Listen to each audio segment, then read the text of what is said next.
September 2023. Las Vegas was business as usual. Hotels were full, casinos were busy, everything was running normally. Then, without warning, systems across MGM Resorts began to fail. Guests couldn't get into their hotel rooms, digital room keys stopped working, reservation systems went down, payment services were disrupted, employees were forced to check people in manually. At first, it looked like a technical outage, a server failure, or a software bug. Something that would be fixed in a few hours. Unfortunately, it wasn't. MGM had become the victim of a cyber attack. The disruption lasted 4 days. When everything was over, MGM estimated the attack would cost around $100 million. At first glance, none of those failures seemed connected. Hotel room keys, payment systems, reservations, casino operations. Why would one cyber attack affect all of them at once? The answer is simple. Behind the scenes, they all depended on the same digital identity systems. Think of identity as the security guard for an entire building.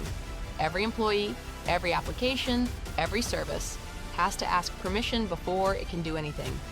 When that central system is compromised, the disruption spreads everywhere. Not because every computer was hacked, but because every computer trusted the same gatekeeper. Here's the part that shocked investigators. The attack didn't begin with malware, it didn't begin with a sophisticated exploit. According to multiple investigations, it began with a phone call, one phone call. So how does a single conversation lead to one of the most expensive cyber attacks in recent history? Let's investigate. When investigators reconstruct an attack, they don't start at the beginning. They start with the outcome and work backwards. By the time MGM realized something was wrong, the attackers weren't just inside the network. They controlled its identity systems. That matters because identity systems decide who can log in, who gets access, and who has administrative privileges. If you control identity, you control almost everything. Large companies don't manage these permissions manually. They rely on centralized identity platforms. Compromise that platform, and you've effectively compromised every system connected to it. Investigators linked the attack to a cybercriminal group known as Scattered Spider. Their specialty wasn't exploiting software, it was manipulating people. That's exactly what makes social engineering so dangerous. You're not fighting malware, you're making decisions based on trust. Before making contact, they gathered information from public sources like LinkedIn, employee names, job titles, corporate details, enough to convincingly impersonate someone inside MGM.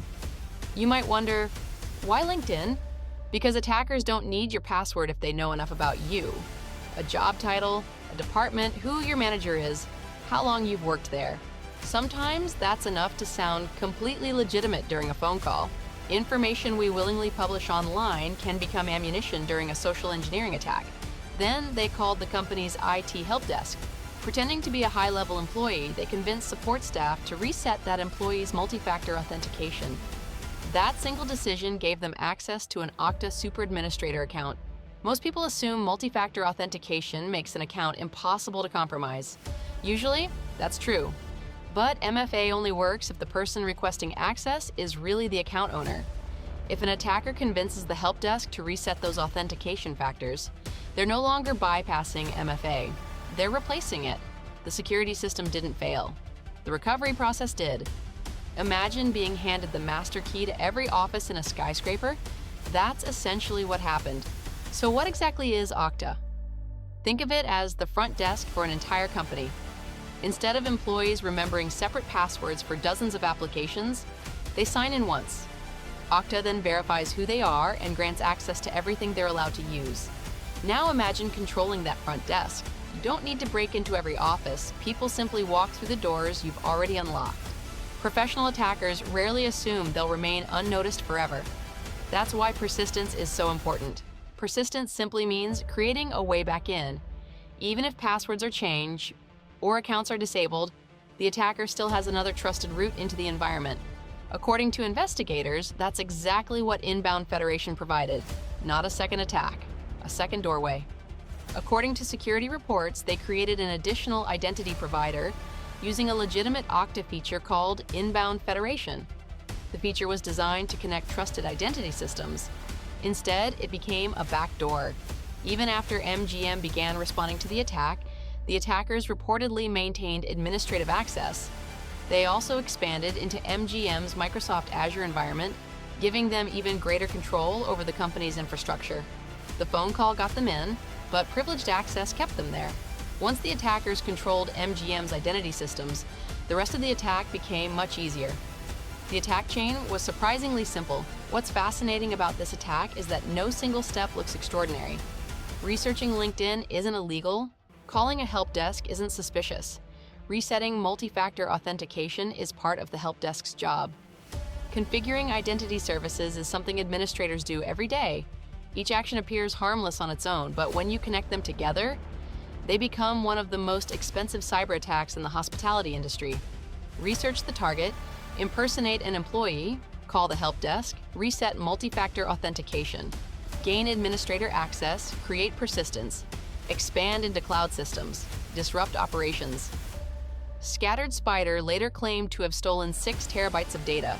Meanwhile, MGM spent days restoring systems, while guests continued experiencing service disruptions. On September 20th, the company announced that operations had been fully restored, but the damage was already done. The financial impact was estimated at around $100 million. When people hear the word cyber attack, they usually imagine hackers breaking through firewalls or exploiting hidden software flaws. That's not what happened here. The technology largely worked as intended. The attackers simply convinced the right person to perform the right action. We often imagine cybersecurity as a battle between hackers and computers. In reality, it's often a battle between attackers and human judgment. Technology can block malware, it can detect suspicious logins, it can enforce strong passwords, but it still depends on people making the right decisions. That's why social engineering continues to work. It doesn't attack the computer, it attacks the person using it. That's what makes this attack so important. The biggest vulnerability wasn't hidden inside MGM's network, it was hidden inside a routine support process. Cybersecurity isn't only about protecting computers, it's about protecting trust. Because sometimes, the most dangerous attack doesn't break down the front door. It politely asks for the key.